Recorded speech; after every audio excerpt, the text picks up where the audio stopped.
Doctor Jaideep Kumar ji. Shri Radha Vallabh Shri Harivansh. Radhe Radhe महाराज जी। महाराज जी, आपके सत्संग सुनकर मैं, मेरी पत्नी, मेरा बेटा प्रतिदिन राधा नाम जपने का अभ्यास करने लगे हैं। महाराज जी, जीवन में कभी कभी ऐसे रिश्ते नाते आते हैं जिन्हें हम सच्चा प्यार और आदर देना चाहते हैं, लेकिन उनसे केवल घृणा एवं निरादर ही मिलता है। ऐसे समय में दिल दुखता है। हम अपने मन को शांत उस समय कैसे रखें? भगवान का स्मरण करके, भगवान का स्मरण करके, क्योंकि यहाँ कोई सच्चे हृदय से प्यार करना नहीं चाहता। यहाँ सब जगह स्वार्थ, छल, कपट, अपनी कामना की पूर्ति। यहाँ सच्चे हृदय वालों का आदर नहीं है। सच्चाई से चलने वालों का आदर कम है समाज में। आज जो जितना गंदा बोल सके, गंदा चल सके, गंदा आचरण कर सके, समाज उसी के, भाई ये ऐसा। और जो सिधाई से चले ना, तो लोग कंकड़ मारते, सीधे चलते चलने में कंकड़ मारते हैं, उसे छेड़ते हैं, उसको उपहास करते हैं, उसको नीचा दिखाने की कोशिश करते हैं। जो धर्म में चलना चाहता है, जो भक्ति करना चाहता है, उसका उपहास करते हैं लोग। लेकिन सत्य सत्य रहता है। उपहास सह जाओ। हम किसी से प्यार करें सच्चे हृदय से, और वो हमें सच्चे हृदय से प्यार करे, वो केवल एक ऐसा है, भगवान, दूसरा कोई नहीं है। ये हम पक्की बात तुम्हें बता देते हैं। छल कपट का प्रेम तो हमने देखा है, लेकिन सच्चा प्रेम नहीं देखा। महाराज जी, आप तो सबके हृदय की बात जानते हैं, तो क्या जो अधर्म आचरण कर रहा है वो अंदर से शांत है क्या? नहीं, बिल्कुल अंदर की बात तो महाराज जी अंदर आप ही पकड़ पाएंगे। अंदर से अशांत और भयभीत। जैसे एक किसी गैंग का आदमी, जो हम सैनपुर में गंगा किनारे थे, तो गैंग में विस्फोट हो गया था, तो भाग के आया था। वो रात में सोते समय 2-2 मिनट में उठ के बैठ जाता। तो हमसे कहते, क्यों भाई? बोले, मुझे डर है। तो जो दूसरों की हत्या किए हुए, जो पाप किए हुए, वो चैन से सो नहीं सकते, चैन से खा नहीं सकते, उस मतलब चैन से 1 मिनट नहीं रह सकते। केवल बाहरी रुआब तुम्हें दिखाई देती है कि लांग बूट पहरे, राइफल लिए और बड़ा ऐसा। फायदा क्या हुआ महाराज? तो बस यही तो जीव का भ्रम है, यही जीव का भ्रम है। वो फायदे के लिए अगर समझे तो भगवान का मार्ग है। ये तो अच्छे, यही रोड के किनारे पड़े हैं, ये क्योंकि वो अधर्म नहीं कर रहे हैं ना, इसलिए वो रोड के किनारे चैन से सो रहे हैं। और वो गद्दा में भी बैठकर चैन से नहीं सो पा रहा था, 2-2 मिनट में उठ के बैठ जाता। कोई आया क्या, कोई मेरे विषय में पूछा क्या? वो एकदम घबरा रहा था और राइफल बगल में रखे हुए भयभीत है, अशांत है, चित्त बेचैन है। पाप करने वाला कभी शांत नहीं हो सकता। अशांत, चिंता, शोक, भय, उद्वेग, ये उसको प्राप्त होते, पर उसको दूसरा रास्ता मालूम नहीं, इसलिए उसी रास्ते पे बढ़ता चला जाता है, उसी रास्ते पे बढ़ता जाता है। क्योंकि कहीं से धन मार लिया तो है, तो भयभीत है। मर्जी समझ आ रही है कि कोई सरकारी उसमें भी है, अगर उसने 5 लाख की घूस भी ले ली, बट उसको प्रतिपल भय है कहीं घर में छापा ना पड़ जाए, कोई पकड़ा ना जाऊं। बट महाराज जी, ये बात समझ क्यों नहीं आती हमें? भगवान की माया ऐसी प्रबल है कि वो अज्ञान में ही जी रहा है, इसलिए उसको समझ में नहीं आता। और फिर समझ में कभी एक ना एक दिन आ जाता है, जब पकड़ा जाता है, बेइज्जती होती है, तब उसको लगता है यार इससे तो अच्छा है कि जो हमें सरकारी पेमेंट मिल रही थी उसी में शान से जीते। तो एक ना एक दिन अधर्म चोट करता है, पर जब चोट करता है तो बहुत समय व्यतीत हो जाता है, बहुत हम आगे निकल गए होते हैं, पीछे लौटने का चांस नहीं रहता है। महाराज जी, आप तो शास्त्रों का परिणाम भी जानते हैं, तो इसका परिणाम क्या होगा?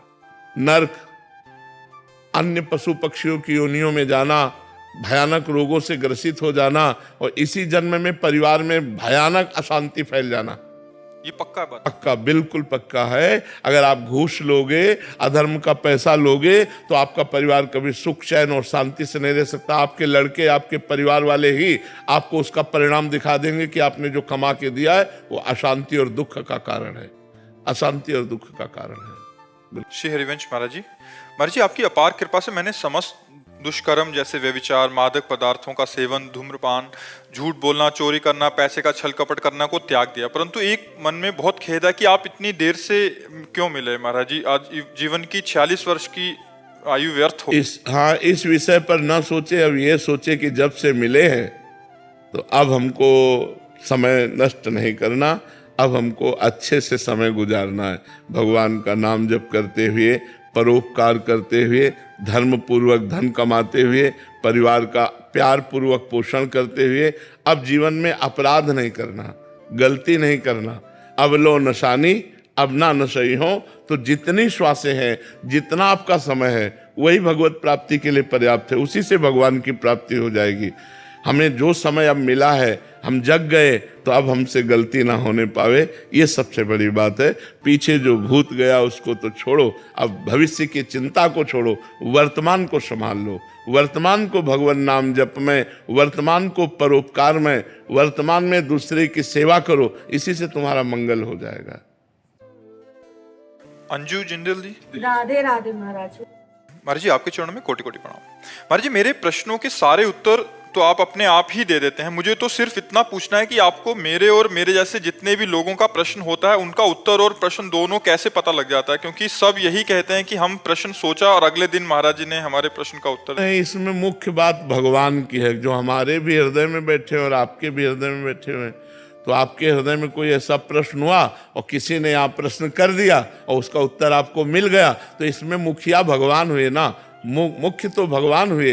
जो प्रश्नकर्ता से वही प्रश्न कराया जो सैकड़ों लोगों के हृदय में चल रहा था, और उत्तरकर्ता के हृदय में बैठ के उत्तर दे दिया। तो प्रश्नकर्ता और उत्तरकर्ता और श्रोता तीनों में मुख्य भगवान हुए कि नहीं हुए? तो भगवान का ही ये सारा खेल है। पर महाराज जी अगले दिन ही कैसे होता है कि प्रश्न का उत्तर अपने आप ही आ जाता है? हाँ, तो भगवान का ही खेल है, इसमें हमारा क्या खेल? हम तो कच्चा न पड़े, हमें तो कुछ ज्ञान नहीं है, भगवान ही सब बुलवाते हैं।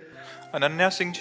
राधे राधे महाराज। राधे राधे महाराज जी। महाराज जी ईमानदारी पे भी चलने पे कभी कभी कष्ट भोगने पड़ते हैं, और क्या ये प्रारब्ध हम अपने अच्छे और सच्चे कर्म से सही नहीं कर पा रहे? नहीं नहीं, इसमें वर्तमान के सत्य मार्ग में चलने की कमी का कोई प्रमाण नहीं होता।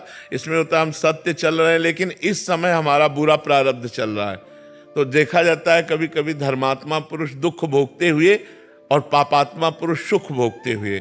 तो पापात्मा पुरुष का उस समय पुण्य चल रहा है, तो पुण्य फल से वो सुख भोग रहा है, और वो पाप का फल चल रहा है, इसलिए धर्मयुक्त चलने पर भी उसे दुख भोगना पड़ रहा है। लेकिन विजय धर्मात्मा की होगी, पापात्मा का नाश होगा।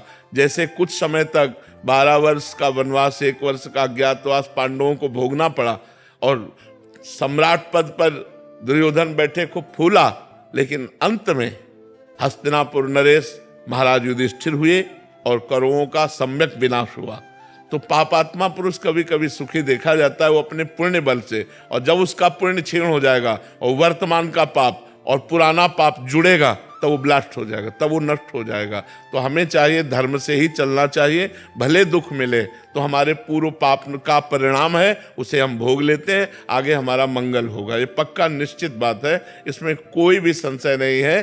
तो ब्रह्मास्त्र का प्रयोग मच्छर मारने के लिए जैसे नहीं किया जाता, ऐसे ही अपने भजन का प्रयोग अपने रोग नाश के लिए नहीं किया जाता। ये भजन का ही बल है कि हम आपके बीच में बैठे हैं ऐसी स्थिति पर भजन का बल का प्रयोग भगवान की प्राप्ति है, ना कि इस नाशवान शरीर को स्वस्थ कर लेना। अगर स्वस्थ भी होंगे और कल मरना है तो मर ही जाएंगे, और अगर हमें 10 साल जीना है तो अस्वस्थ होते हुए भी हम 10 साल जिएंगे और वो कार्य करेंगे जो एक स्वस्थ पुरुष भी नहीं कर सकता है। तो हमें चाहिए अपने भजन का प्रयोग सुख दुख में नहीं, भगवान की प्रसन्नता में प्रयोग करना चाहिए।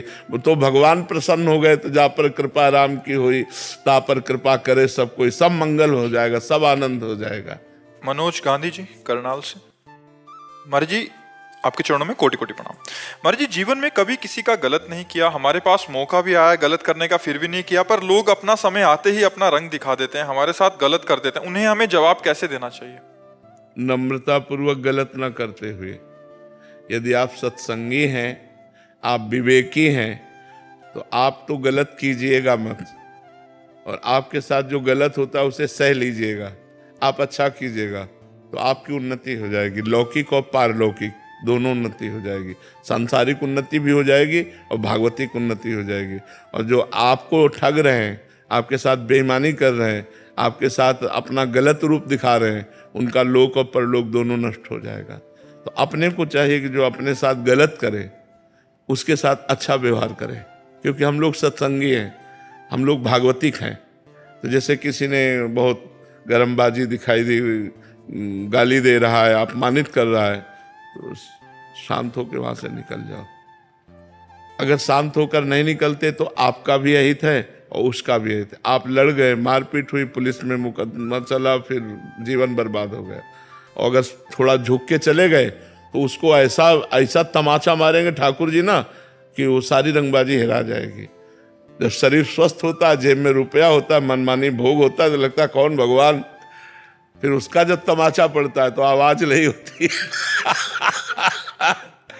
उसके तमाचे में आवाज नहीं होती, लेकिन ऐसा मार मारते कि फिर पूछो मत, अच्छे अच्छे ऐसे हो जाते, अच्छे अच्छे। चलत दशानन डोलत तवनी, जब 10 कंधर रावण चलता था धरती कांपती थी, और उसी की खोपड़ी में बंदर लोग जो है ना चरण प्रहार करते थे। जब खोपड़ियां काट काट के भगवान ने गिराई ना तो प्रहार करते थे। रहा न कोकुल रोवन हारा, राम विमुखास हाल तुम्हारा, रहा न कोकुल रोवन हारा। तो रहे न रावण सम अभिमानी, हिरणा कश्यप सम वरदानी, खान विभव की खान जगत में कुछ दिन के मेहमान, भजले श्री भगवान जगत में कुछ दिन के मेहमान। तो हमें लगता है जो ज्यादा गर्व करे उसके सामने थोड़ा झुक के निकल जाओ। है कठिन काम, मतलब इतना हम थोड़ी, वो एक अभिमान आता ना, लेकिन उसी को संभाल लो, वो अपने आप ऐसे ठिकाने पे चोट लगे कि वो अपने आप ठीक हो जाएगा। उमा क्षमा श्राप होते भारी, श्राप से भी बुरा परिणाम होता है क्षमा कर देना। जाओ, तुम्हें क्षमा किया, कुछ नहीं कहेंगे। अब वो उसके ऊपर जो कार्यवाही होगी ईश्वर की, वो बहुत जोर की होगी। इसलिए मुझे लगता है अपने लोगों को, सत्संगियों को, सबके बल की बात नहीं है, सत्संगियों की बल की बात है, तो मुस्कुरा कर टाल दिया बात। अब वो बात जो फलीभूत होगी तो वो उसके ऊपर होगी, आपका तो मंगल हो जाएगा। पर है कठिन बात है जब हमें कोई गाली दे रहा हो और हम वहां से निकल जाए चुपचाप। ऐसा एक गाली सुन लेंगे तो शांति ही सबसे बड़ी बात है, नहीं तो अगर हम झगड़ा करेंगे तो फिर पुलिस का केस दोनों के ऊपर बनेगा।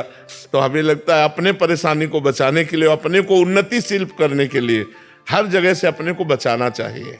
जी। साक्षी मिश्रा जी इंदौर से। राधे राधे महाराज जी, आपके चरणों में कोटि कोटि प्रणाम। गुरुदेव भगवान, भक्ति और भाव के बीच क्या फर्क है? दोनों में ज्यादा भक्ति साधन है और उस साधन का फल भाव है, अलग नहीं है। भाव भक्ति का ही फल भाव है। जब भाव आ जाता है तो भगवान की प्राप्ति के नजदीक होता है। भाव बिन सुनी पुकारे मैं कभी सुनता नहीं, और भाव पेरी तेर ही करती मुझे लाचार है। भाव से मुझको बजे तो भाव से बेड़ा पार है। भाव आ गया तो फिर क्या है? भक्ति का साधन है, भक्ति साधन है, और भक्ति का फल है ये भाव। भाव आ गया तो भाव में डूबा हुआ जब भगवान को पुकारता है या भगवान को भोग लगाता है या भगवान की जो भी सेवा करता है वो प्रेममयी सेवा होती। भाव का भूखा हूं मैं और भाव ही एक सार है। भाव से मुझको भजे तो भाव से बेड़ा पार है। भाव बिन सुनी पुकारे मैं कभी सुनता नहीं, भाव पे तेर ही करती मुझे लाचार है। तो वो भाव आना कठिन है ना, साधन करो धीरे धीरे आ जाएगा। असंभव नहीं है, कठिन है। देखो, भाव से सबरी जी बेर चख कर भगवान को पवाया तो भगवान अखिल लोक ब्रह्मांड नायक, विश्व का भरण पोषण करने वाले भगवान सुदामा के हाथ से तंदुल छीन कर खाते हैं। रबड़ी रसगुल्ला वो थोड़ी है, तंदुल है जो कोई नहीं चबाना चाहेगा, वो छीन कर खाते हैं। विदुरानी के हाथ से छिलका खाते हैं। ये क्या है? भाव। ये है भाव। वो भाव में उनको होश ही नहीं, गूदा फेंक देती, छिलका मुंह में लगा देती। भगवान छिलका बड़े भाव से पा रहे हैं, विदुरानी जी के केले का छिलका। तो भाव एक बहुत बड़ी वस्तु है। भाव मिल गया तो भगवान मिल गए। भाव भक्ति से आता है। जब हम नवधा भक्ति करते हैं तब भगवान का भाव आता है। जी, इनका ही प्रश्न है कि श्री जी की सेवा करते समय मन का समर्पण और संवेदनशीलता कैसे बनाए रखें? जब हम नाम जप करेंगे, वाणी जी का गायन करेंगे तो श्री जी से अपनापन हो जाएगा। देखो, एक पड़ोसी के बच्चे को दूध पिलाना और एक अपने बच्चे को दूध पिलाना, अंतर हो जाएगा? नहीं, अंतर हो जाएगा। पड़ोसी के बच्चे में है कि, लेकिन अपने बच्चा, अपना बच्चा, तो ऐसे ही भगवान को भगवान मानकर सेवा करना और भगवान को अपना मानकर सेवा करना, अंतर पड़ जाएगा आपके मन में। जैसे भगवान को जब अपना मान लिया जाता है तो एक दिन कृष्णदास जी महाराज वल्लभाचार्य जी के शिष्य बाजार में जा रहे थे, गरम गरम जलेबी बन रही थी। कहा यार ये तो ठाकुर जी के लिए बढ़िया है। आंख मूंदा और भाव से, तो वहां ठाकुर जी जलेबी पाने लगे। भाव से भेजा ना, भाव से जलेबी खरीदी नहीं, केवल आंख मूंद कर भाव से, अरे तो ठाकुर जी के लायक गरम गरम जलेबी बढ़िया, ठाकुर जी पाने लगे। हमारा भाव बन जाए ठाकुर जी के प्रति अपना, कि मेरे ठाकुर जी, मेरे प्रियालाल, तो फिर जो सेवा होगी वो बड़ी सुंदर होगी। अब ये अपनापन नहीं हुआ ना। अब जैसे आप तो पाओ हलवा और चाय और रबड़ी और ठाकुर जी के आगे रख दो चिरौरी, तो फिर भाव क्या रह गया ठाकुर जी का। दुकानों में पूछते हैं सुपारी अपने लिए लोगे कि ठाकुर जी के लिए? अपने लिए तो फिर वो अलग दी जाएगी। तो ऐसा करोगे तो फिर ठाकुर जी भी बहुत चतुर शिरोमणि है वो फिर जल्दी पकड़ में नहीं आते। पत्र पुष्प से मैं प्रसन्न हो जाता हूँ तो बड़े भाव, भाव देखो, अगर हमारा भाव है तो भगवान एक तुलसी दल से प्रसन्न हो जाएंगे। एक तुलसी दल, देखो बताया ना, तंदुल कौन पाता है? कौन? तंदुल माने होते चावल के टूटे हुए किनके, छिलका कौन पाता है? ब्रह्मांड नायक प्रभु है। बेर, सबरी जी के बेर प्रसिद्ध है, सुदामा के चावल प्रसिद्ध है, तंदुल प्रसिद्ध है, और विदुरानी का केला का छिलका प्रसिद्ध है कि भगवान ने पाया। इसलिए पाया, उसमें प्रेम है, उसमें भाव है। यदि वस्तु में एक पत्ते में एक तुलसी दल चढ़ा रहे हो, आपके आंसू गिर रहे हैं, भाव उतने में भगवान बिक जाएंगे। एक चुल्लू जल भगवान को दे दो, उतने में प्रसन्न हो। पर प्रसन्न तब होंगे जब आप अपनापन करके दे रहे हो, तब बात बनेगी, नहीं तो बात नहीं बने। प्रवीण हड़िया जी, राधे राधे महाराज जी। महाराज जी, मेरे मन में ये विडंबना है कि कभी कभी किन्हीं सिद्ध या शुद्ध पुरुष के प्रवचन सुनते समय कह रहे कि महाराज जी कभी कभी कोई तर्क हो जाता है कि क्या ऐसा भी हो सकता है? हाँ, हो जाना चाहिए, कोई परेशानी नहीं है, उसका निराकरण कर लेना चाहिए। दूसरी तरफ लगता है कि क्या तो को बात पे भरोसा नहीं है, फिर अंदर ही नहीं, अगर तर्क हो जाए तो हम उसका निषेध नहीं करते। तर्क होना हमारा स्वाभाविक है, तो हमको संतों से प्रश्न कर लेना चाहिए। अगर तर्क होता है तो प्रश्न कर लेना चाहिए, तो वो और उसको खोलकर समझाएंगे तो आपका तर्क शांत हो जाएगा। क्या हमें सीधा बात नहीं मान लेनी चाहिए? ऐसा भी लिखा है कि हमें, ये तो सर्वोत्तम श्रद्धा है कि जो बात निकली उसको मान लिया, लेकिन अगर तर्क आ जाता है तो कोई गलत बात नहीं है। तर्क आना कोई गलत बात नहीं कि आप जो कह रहे हैं इसको हम कैसे धारण कर सकते हैं, कैसे मान सकते हैं, तो और ही विस्तार से उसको बताएंगे। पर ये ऐसा भी हो सकता है कि नाम जापक ऐसे हुए, ऐसा हुआ, ऐसा तर्क आ जाता है कि क्या ये सच बोल रहे हैं, मतलब किसी बात पे कि जब उनकी सिद्धावस्था की बात। नहीं, संशय तो नहीं करना चाहिए। भगवान के भजन में बड़ी सामर्थ्य है, बहुत बड़ी सामर्थ्य है, तो ऐसा संशय नहीं करना। नाम से कुछ भी हो सकता है, नाम में बड़ी सामर्थ्य है, लेकिन जप करके तो देखो, नाम में बहुत सामर्थ्य है, नाम में अपार सामर्थ्य है। नाम जप कर ये संशय नहीं करना चाहिए ऐसा भी हो सकता है कि हाँ, हो सकता है। नाम में बड़ी सामर्थ्य। भगवान करतुम अकर्तुम अन्यथा करतुम है। भक्त प्रहलाद जी को आग में जलाया गया, विष पिलाया गया, तो वो उनकी इतनी उच्च कोटि की भक्ति थी कि उनको आग भी नहीं जला पाई। अब हर भक्त को तुम जला के देखो कि प्रहलाद जी, तो हर भक्त प्रहलाद जी तो नहीं है। उनकी उस उच्च कोटि की अलग अलग स्थिति होती है ना। उनको ये जो पंचभूत है वो स्पर्श भी नहीं कर। जल में डुबोए गए लेकिन वो डूबे नहीं, पत्थर से दबाए गए लेकिन वो पिचके नहीं, आग से जलाए गए उनको जलन नहीं हुई। क्या क्या उनके ऊपर गैस छोड़ी गई मरण वाली, न जाने क्या क्या। वो हिरण्यकश्यप त्रिभुवनपति था, सब कुछ करके हार गया, लेकिन बाल भी नहीं झुलसा पाया। क्यों? इतनी उच्च कोटि की भक्ति की भगवान खंभा फाड़कर नरसिंह रूप में प्रकट हो गए, जो रूप कभी न सुना गया, न देखा गया, न पढ़ा गया। प्रहलाद जी की भक्ति से भगवान ने वो रूप धारण किया जो कभी पढ़ा नहीं गया, कभी देखा नहीं गया, कभी सुना नहीं गया। नरसिंह रूप, नीचे नर और ऊपर सिंह, वो भयंकर रूप कि त्रिभुवनपति हिरण्यकश्यप कांप गया और अस्त्र शस्त्र छूट गए, एक दहाड़ में मूर्छित होकर गिर गया। तो भगवान है यार। और उन भगवान का जो भजन करते हैं तो कुछ भी हो सकता है, कुछ भी हो सकता है, उसमें कोई मतलब समस्या नहीं है। तो इसलिए नाम जप करो, खूब भगवान के भजन में रहो, सब सुविधा भगवान दे देंगे, लोक परलोक की सब दे देंगे। मेहनत करो। अब हम मेहनत करते हैं, दिन भर मेहनत करते हैं, बीमार होने पर भी मेहनत करते हैं। यहाँ जो मेहनत हुई अपने एकांत में जब हुए तो वहां भी मेहनत शुरू। अपना अपना काम है, धंधे में लगे हो तो मालिक देख रहा है ईमानदारी से, तुम्हें वो इतना देता रहेगा। और फ्रॉडगिरी से जितना चलेगा वो 4 दिन चलेगा, इसके बाद बैठ जाएगा। तो इसलिए धर्म से चलो, खूब नाम जप करो, सब कामनाएं भगवान पूर्ण करने में समर्थ है। सोनिया जी पानीपत से। राधा वल्लभ श्री श्री हरिवंश महाराज जी। महाराज जी, अक्सर प्रतिकूल समय में किसी के पास जाएं तो वो उपाय में टोटका पूजा आदि की सलाह समाज को देता है, तो परंतु नाम जप और भजन पर वो विश्वास नहीं बनता, ना कोई नाम जप और भजन की सलाह मानता है। महाराज जी, सभी का ध्यान टोटका आदि में ही रहता है कि जल्दी लाभ मिल जाए। अरे काहे को फालतू की बातों में समय बर्बाद करोगे। भगवान का नाम सर्व मंगलमय है।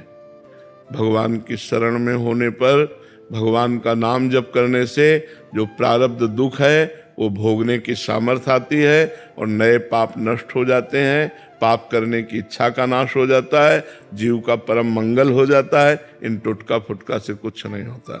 अरे भगवान की कथा करो, भगवान का नाम कीर्तन करो, भगवान की महिमा का गान करो। सब जीव माया से भूला हुआ है, इसीलिए सब कोई सलाह थोड़ी भगवान के नाम की देता है। ये बहुत भूल है, इधर उधर करने से कुछ नहीं होता।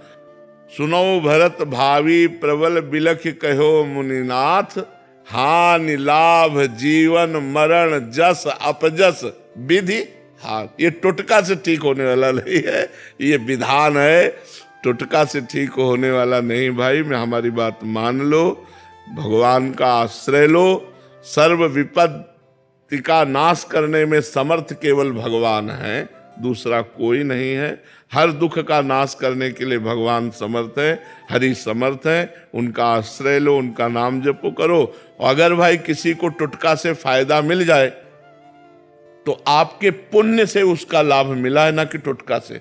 जैसे आपकी भावना बनी, आप यहाँ आए और आपका कोई काम बन गया, तो आप आए, ये आपका पुण्य हुआ, तपस्या हुई ना। आप मेहनत कर कर आए, घंटों खड़े रहे, दर्शन किए, तो उसके फल रूप में आपका काम बन गया। वो हमसे थोड़ी बना, वो आपकी साधना बनी, तब आपका काम पूरा हो गया। तो हमें लगता है कि हम साधना करें, हम तपस्या करें, हम भगवान का भजन करें, जो सत्य मार्ग है उसका हम अवलंबन लें। ये टुटका फुटका से तो मुझे नहीं लगता कि कुछ होने वाला है। और टुटका कहते किसे हैं, क्या टुटका होता है? चौराहे पे नींबू रखो, फिर उसकी चार और फिर पीछे को फेंको। काला भूत हो घर के आगे टांग लो, नजर ऐसा चप्पल टांग लो। इस सब से कुछ नहीं होता है। भगवान का देखो, विभीषण जी लंका में है, राम नाम अंकित गृह, भगवान का नाम अंकित है दीवाल में, भगवान का नाम। ये नहीं जूता चप्पल टांगने नहीं, राम नाम अंकित गृह शोभा। घर की शोभा क्या है? भगवान का नाम पहले लिखा होता था दरवाजे पे, अतिथि देवो भव। अब लिखा होता कुत्ते से सावधान, लिखा था। अब कलयुग का प्रभाव बढ़ गया है अलग अलग। तो हम तो कहते हैं अगर आपका श्रद्धा विश्वास बने हमारी बात पे, तो भगवान का नाम लो। नाम लेत मंगल दिशि दशहु, दसों दिशाओं में मंगल होगा। हरि स्मृति सर्व विपद विमोक्षण। जहां आपको लग रहा हो कि अब अमंगल होने वाला है, पुकारो मंगल भवन भगवान को, हे हरि, हे भगवान, हे करुणामय, मुझ दीन की बात सुन लो, मेरी रक्षा कर लो, भगवान मंगल करेंगे। ये नींबू और ये घोड़े की नाल और ये इधर उधर की चीजें रक्षा नहीं करेंगी। ये सब प्राकृतिक नाशवान वस्तुएं हैं, हमें इन पर तो विश्वास नहीं है, हमें विश्वास नहीं है। आपको हो तो धन्यवाद, आप कीजिएगा, और जब आपको उससे लाभ ना मिले तो फिर भगवान का नाम लीजिएगा। अगर हमारे प्रारब्ध में किडनी भोग लिखा है तो त्रिभुवन में कोई पैदा नहीं हुआ कि इसे ठीक कर दे, और इसे ठीक होना लिखा है तो त्रिभुवन में कोई नहीं कि इसे बिगाड़ सके। देखो भगवान चलाना चाह रहे हैं तो ऐसी स्थिति में भी प्रवचन हो रहा है, एकांतिक वार्ता हो रही, सब हो रहा है। और अगर भगवान ना चलाना चाहे तो चाहे जितनी किडनी बदल लो, सब इन्फेक्शन हो जाएगा, फेल हो जाएंगी। हमें लगता है भगवान से बढ़कर कोई नहीं है, तो हमें भगवान की आराधना करनी चाहिए। जितने देवी देवता हैं सब भगवान के ही स्वरूप हैं। आराधना करो, पाठ करो, भगवान के नाम से दूसरों को दान करो, दूसरों गरीबों की सेवा करो। ये तो मेरी समझ में आता है, लेकिन और अन्य बातें सब समझ में आती। महाराज जी, आजकल मानसिकता ऐसी हो गई है कि हमें कुछ ना करना पड़े, जो काम करे अंगूठी करे, जो काम करे नींबू करे, मतलब हमें कुछ ना करना पड़े। हम नाम जप करेंगे तो हमारा चिंतन, हम विषय भोग भोगें, हम जैसा हम चाह रहे हैं वैसा हो, या तो आप हमारे लिए हवन करें पर हम सुखी हो जाएं। ऐसा नहीं हो सकता। निज कृत कर्म भोग सुनवाता, शब्द पढ़ाओ, निज कृत, आपका किया हुआ कर्म ही आपको सुख दुख प्रदान करेगा। दूसरे का किया हुआ कर्म आपको सुख दुख नहीं प्रदान करेगा। आप पैसा रुपया नाना प्रकार की भोग सामग्री एकत्रित कर सकते हो, लेकिन सुख शांति नहीं, वो केवल परमात्मा में ही मिलेगी। यदि परमात्मा का चिंतन नहीं करते हो तो आप सुखी नहीं हो सकते, आप शांत नहीं हो सकते, चाहे जो कुछ इकट्ठा करके देख लो। तो भगवान की ये सब लीलाएं मायाकृत हैं। हम तो सबसे यही कहते हैं कि भगवान का नाम जप करो, भागवत कथा सुनो, भगवान की चर्चा सुनो, नाम कीर्तन करो, दूसरों का उपकार करो, तुम्हारा मंगल हो जाएगा। श्री हरिवंश महाराज जी आपकी अपार कृपा से मैंने समस्त दुष्कर्म जैसे व्यभिचार, मादक पदार्थों का सेवन, धूम्रपान, झूठ बोलना, चोरी करना, पैसे का छल कपट करना को त्याग दिया। परंतु एक मन में बहुत खेद है कि आप इतनी देर से क्यों मिले महाराज जी? आज जीवन की 46 वर्ष की आयु व्यर्थ हो। इस विषय पर न सोचे, अब ये सोचे कि जब से मिले हैं तो अब हमको समय नष्ट नहीं करना, अब हमको अच्छे से समय गुजारना है। भगवान का नाम जप करते हुए, परोपकार करते हुए, धर्म पूर्वक धन कमाते हुए, परिवार का प्यार पूर्वक पोषण करते हुए, अब जीवन में अपराध नहीं करना, गलती नहीं करना। अब लो नशानी अब ना नशई हो। तो जितनी श्वासें हैं, जितना आपका समय है, वही भगवत प्राप्ति के लिए पर्याप्त है, उसी से भगवान की प्राप्ति हो जाएगी। हमें जो समय अब मिला है, हम जग गए तो अब हमसे गलती ना होने पावे, ये सबसे बड़ी बात है।